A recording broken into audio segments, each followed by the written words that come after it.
Hello and welcome to Car Dealer Live. I'm James Batchelor and today we are speaking to the new Managing Director of eStar Truck and Van, Mercedes-Benz new commercial dealers, Steve Bridge. Hello, Steve. Yeah, hi, James. Lovely to have you on. Now, just before we dive in, a quick intro. Steve will be very familiar to Car Dealer Live viewers. He was the MD of Mercedes-Benz Vans in the UK, a role he'd had since 2014 before leaving in January of this year to join eStar. And when he departed, he brought to a close a 22-year long career with Mercedes-Benz Vans. Now, eStar Truck and Van was launched in September 2020 by transport industry entrepreneur Sid Sadiq. eStar Truck and Van represents the three-pointed star in the Northwest and North Wales from its headquarters in Warrington. Now, Steve, lovely to have you here. Now, I think it's fair to say you left Mercedes-Benz Vans UK in a better shape than you joined it, really. So for you, what were the highlights? Well, firstly, thanks for having me again. It's a privilege to join you, and for your kind words. I think, the highlights of my career were at Mercedes-Benz Vans. Oh my God, there were many, for sure. I think I'm sort of particularly proud of the way that the brand developed, the way that the people developed within the brand, and certainly the way that the retailers developed as well. Because let's be honest, in the commercial vehicle industry and the commercial vehicle division the van business was in the shadow of the heavy truck business. And we took a significant, and deliberate step, if you will, to change that so that the van business became more of a jewel in the crown. And we had to do that by kicking and screaming and fighting and, jockeying for position. But I think, over the years, we did that and we doubled the numbers. And you can see that on the roads of Britain now, with some of the high street names that just habitually buy the product. Yeah, and I think virtually every delivery van that has delivered anything to me over the past 12 months has probably been a Sprinter. Because I mean, especially during your time, Mercedes-Benz vans, you would see products on the roads, but now it's pretty much, I wouldn't say it's one in two, but it's pretty much there, really, isn't it? And they are so popular on the roads. Yeah, I think it depends on the segment of delivery, if you will, because delivering to people's homes or businesses is commonplace now. It probably wasn't when I started in Mercedes in the year sort of 2000 or so. But yeah, I mean, online shopping, grocery shopping is an obvious one. I'm pleased to say that the brand had 86% share in that market. So it's clearly more than one in two. And then the parcel industry just blew and grew like you wouldn't believe. And like most people, I worked from home for, I don't know, it just seems like 12 years. I think it was 12 months. But, and again, I think I've said this to people before. I tend to, order things online quite willy-nilly.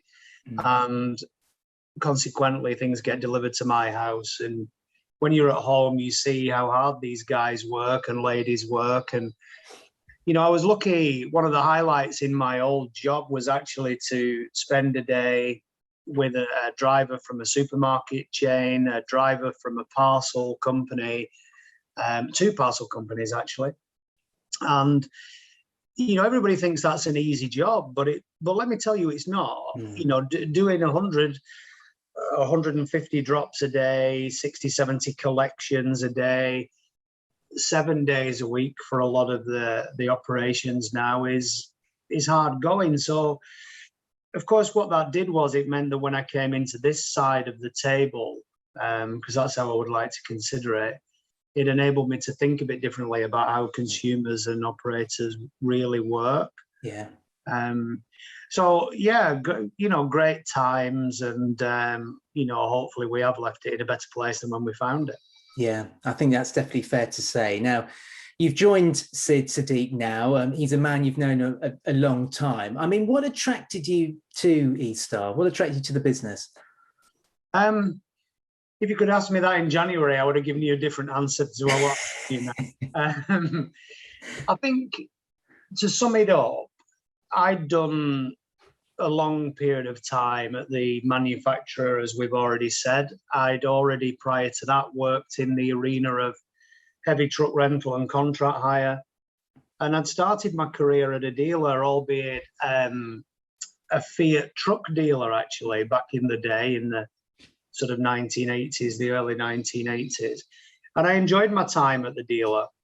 And then I thought, well, you know, I was 17 then and I'm 54 now. So all those years that I have under my belt, it'd be nice to give something back. And sounds a bit emotional. It's not really meant to be emotional. It was more about full circle. So taking all the knowledge that I have, and then hopefully developing a team of people in the Northwest, which is where I'm from, to grow a business and make it the best version of what it can be for the customer base as we have right now. And probably more importantly, set it up for the future, because, yeah, we talk about electrification on vans and we do that a lot, but, you know, we announced, or the brand announced this week, electrification on heavy truck with Actros as an example, hydrogen power, you know, that'll be mainstream in 2027. And all of those things that, you know, really mean that I can make a more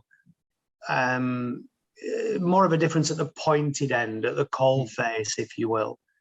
So my old boss in Germany said to me, it'll be the perfect playground for you, you know, and he's probably right with that. So that's really what attracted me. So just give us an idea of the scale of eStar, because it is the newest dealer, really, isn't it? But it's pretty well developed already, isn't it? So just give us an idea of the scale. Yeah, I mean, as a business, I mean, we bought, or Sid bought the remains of a former market area partner. So that partner was established. Sadly, the demise of that partner meant that, you know, the business became for sale. So we currently operate from 5 locations across the Northwest: Stoke, Deeside, Liverpool, Manchester Trafford Park, which is where I am now.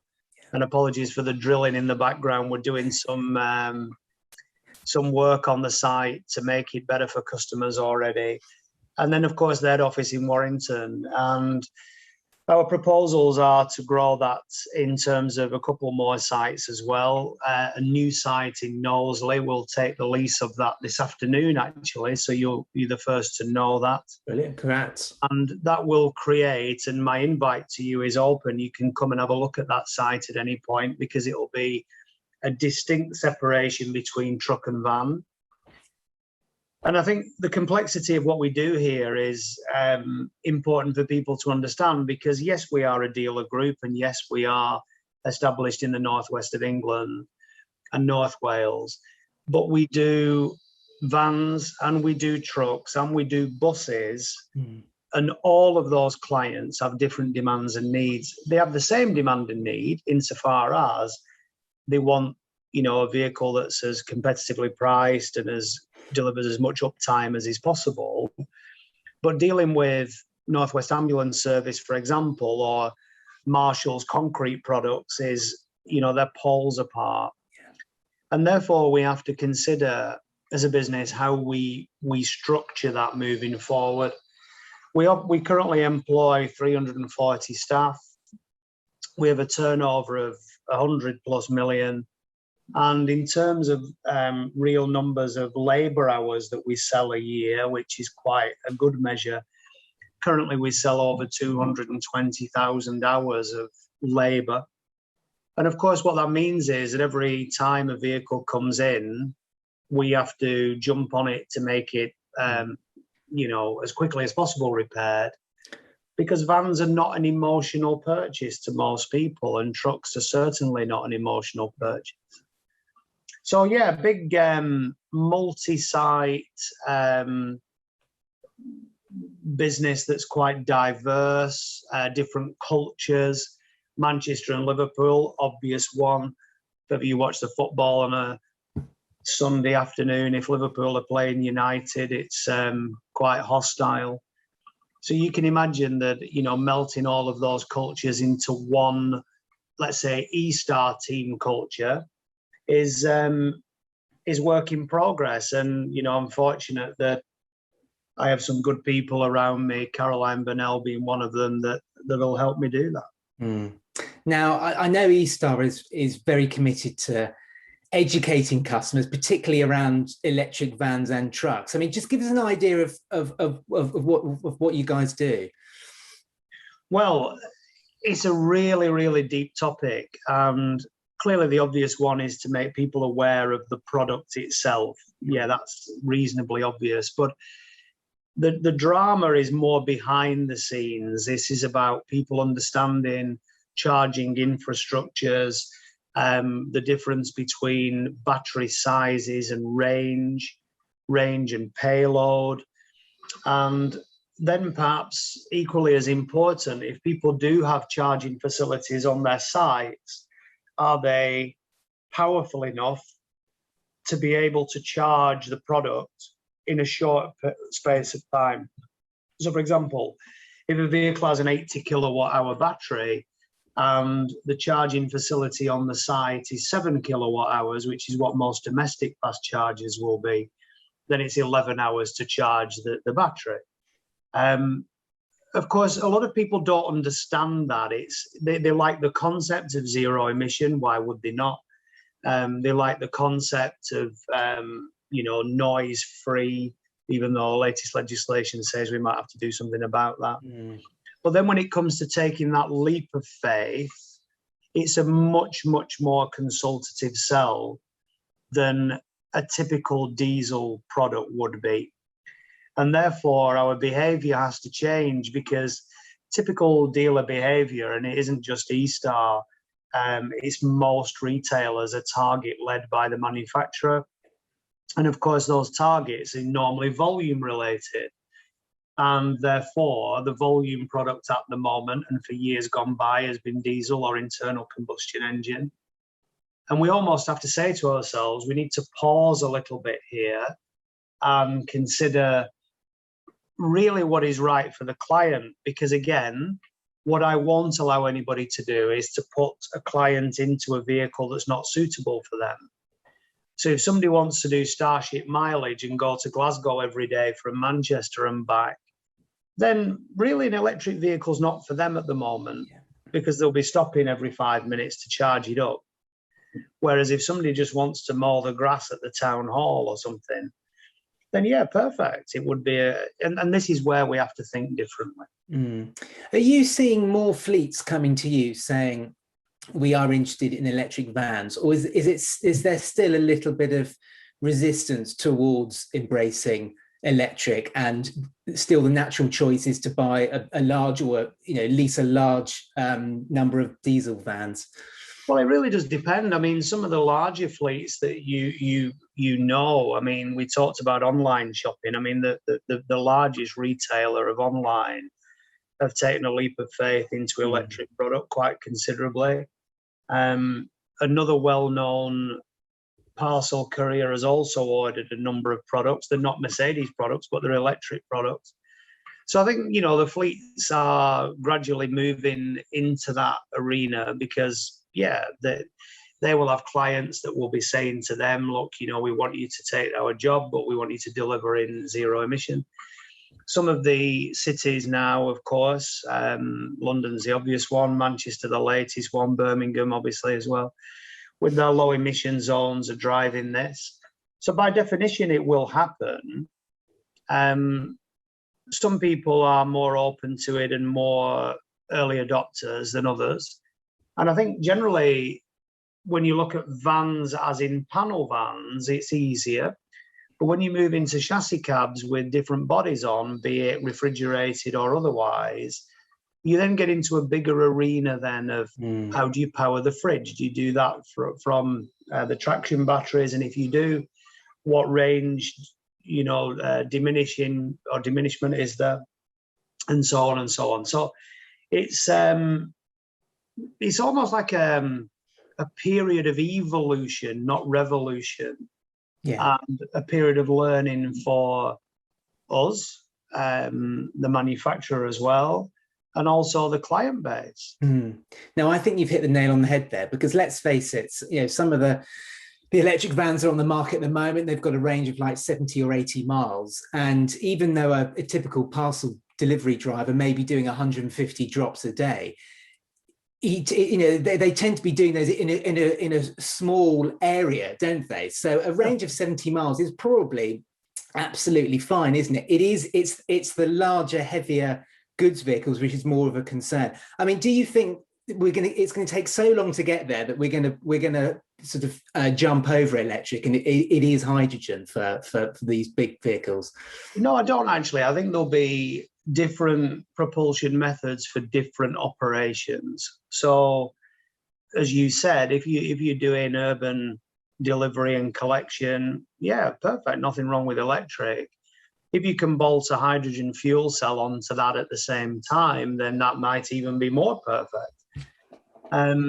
Then you look at the heavy truck side. I mean, as you know, one of Sid's businesses is into electrifying heavy trucks, in particular, some success with refuse trucks. So we have some vehicles running in City of Manchester, also City of Westminster or City of London, that are 26-ton bin lorries. They'll do a full shift of, collecting waste, if you will, a 10-hour shift on one charge.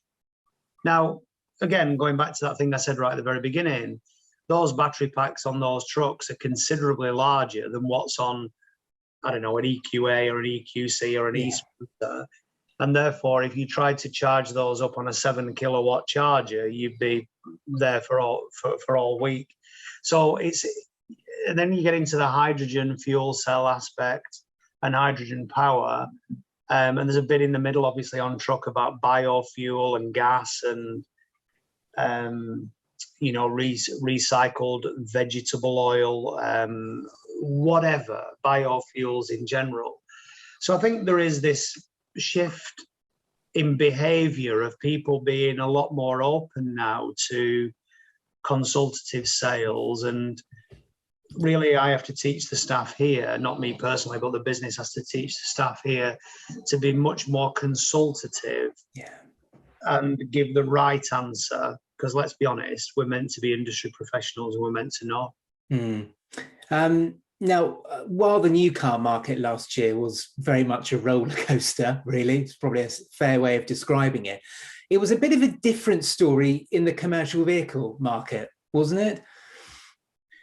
Yeah, I mean, I think there was so many different things that happened last year. I mean, I remember, it seems so long ago now, but with the Mercedes Sprinter, it sold more vehicles in the month of March last year than the Model 3 Tesla, So, I mean, that's probably an accolade that I don't think anybody will ever beat, if you see what I mean, moving forward in the van industry or the commercial vehicle industry. But it was very volatile because we couldn't plan very well. Logically, if there's going to be disruption through Brexit or lockdowns or whatever it is, you would err on the side of caution.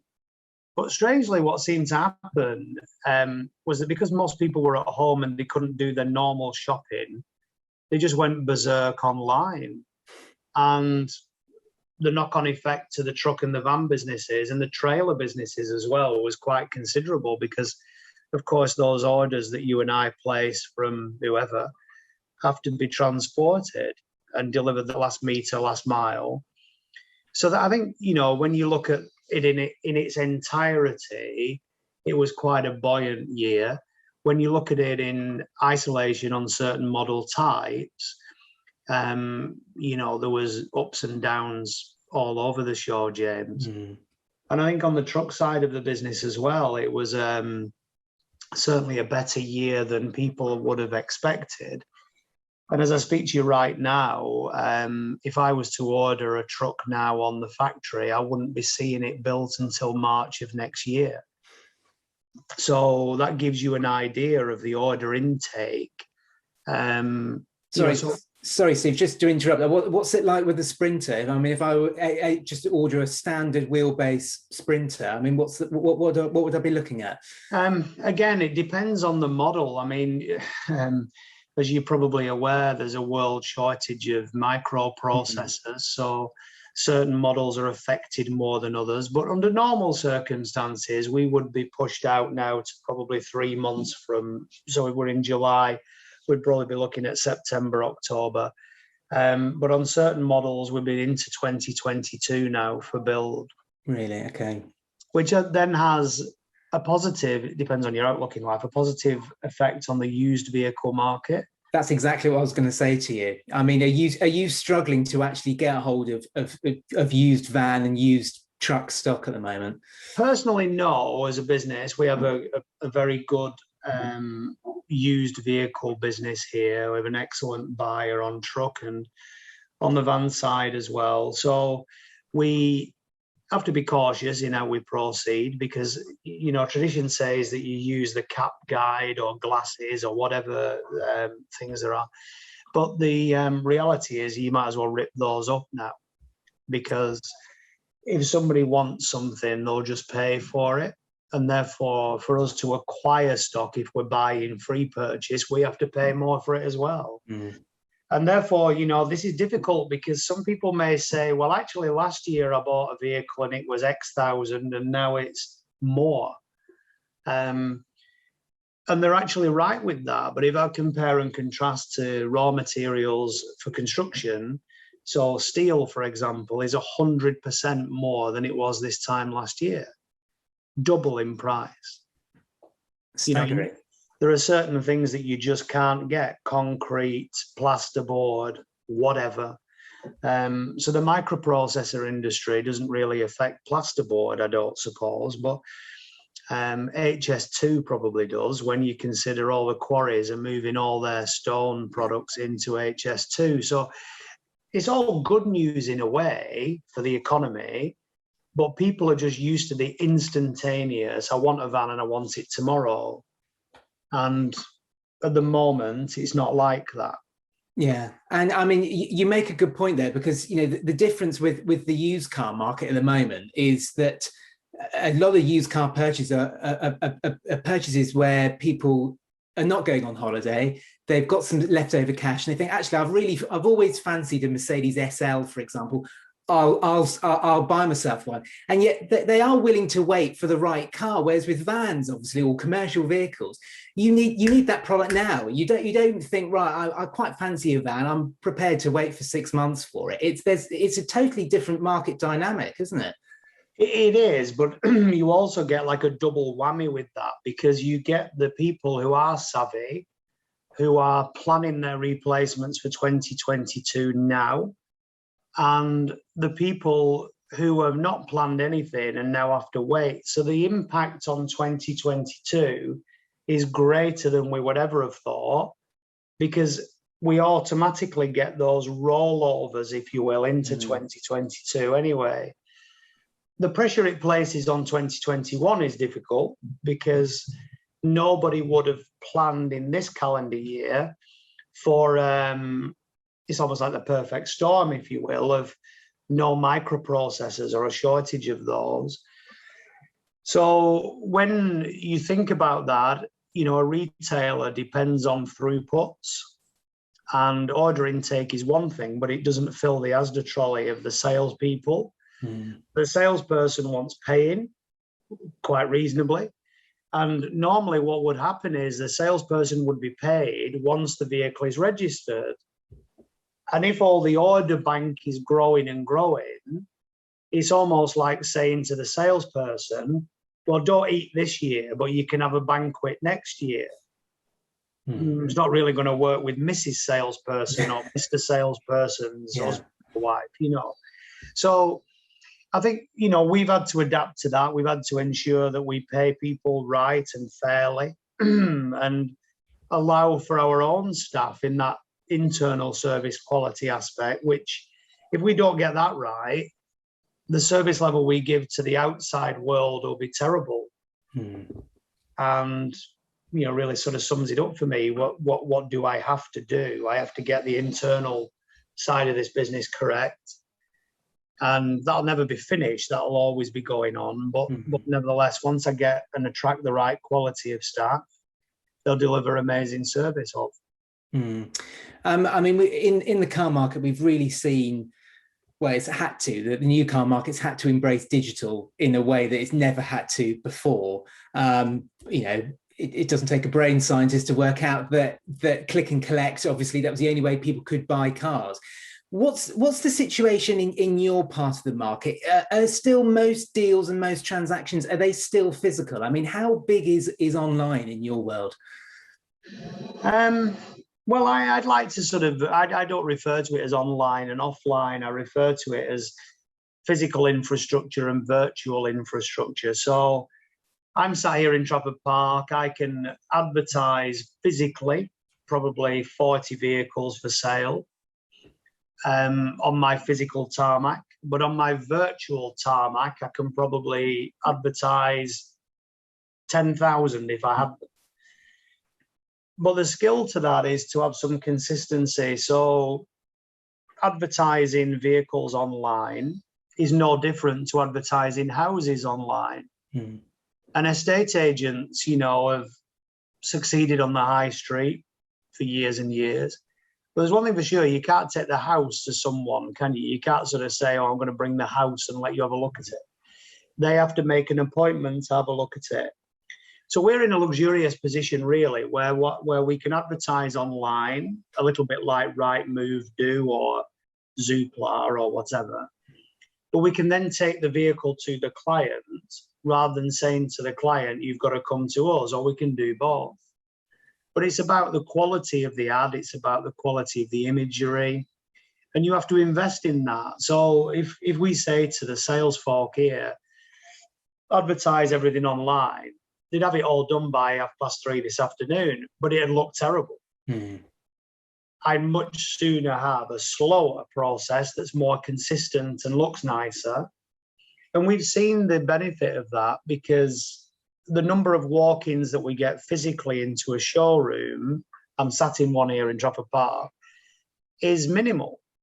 Because, let's be honest, both you and I, we look online before we go anywhere.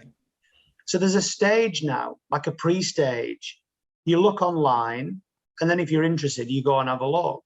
Or we may be nice enough to bring it to you. That's cool. Because then all you need to do is just step outside in your slippers or whatever and just have a look at it. And provided we haven't misdescribed the vehicle, why would you not buy it? It's so obvious.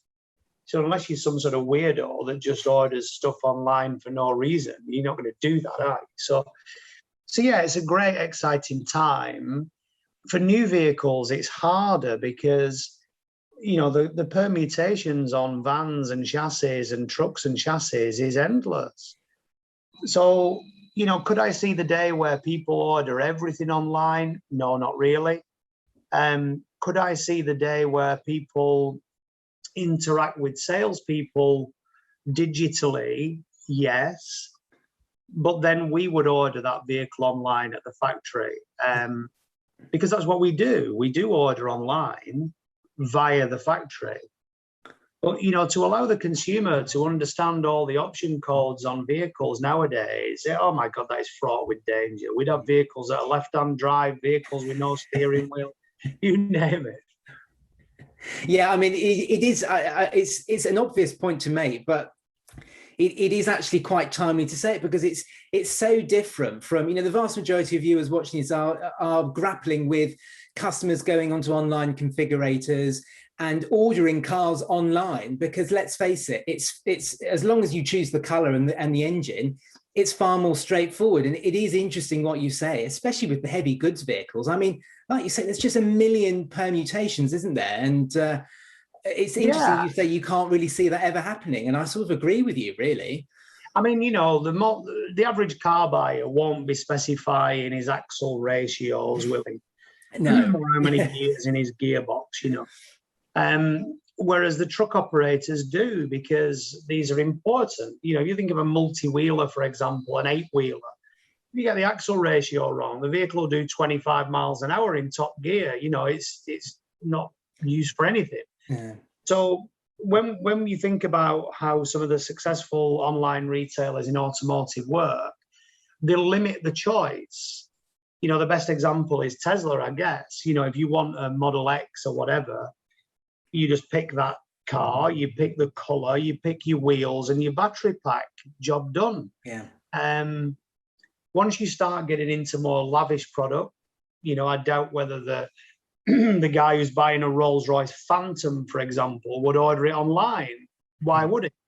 He probably would want the experience of being in HRO in Berkeley Square or something, you know. So there's loads and loads of ends of the spectrum, and there's lots and lots of bits in the middle as well. So it's a journey, and I think there will be people that will order online, yeah, of course, and then there'll be people who really don't care. It'll be just get me a car. I don't care what color it is. I want a car. Then you get the other people who are more discerning. Well, certainly on truck, it's nigh on impossible to do it online. For used, it is, because it is what it is. Yeah. But then even that, you've then got to talk through the features and benefits and so on with the operator. Yeah. Steve, we're going to have to leave it there, but it's been brilliant catching up, and I wish you all the best for the rest of the year. And once you've got the new site open, we'd love to come up and have a look at it. So open invite, yeah, anytime. Well, that's it for today's Car Dealer Live. See you very soon. Bye-bye.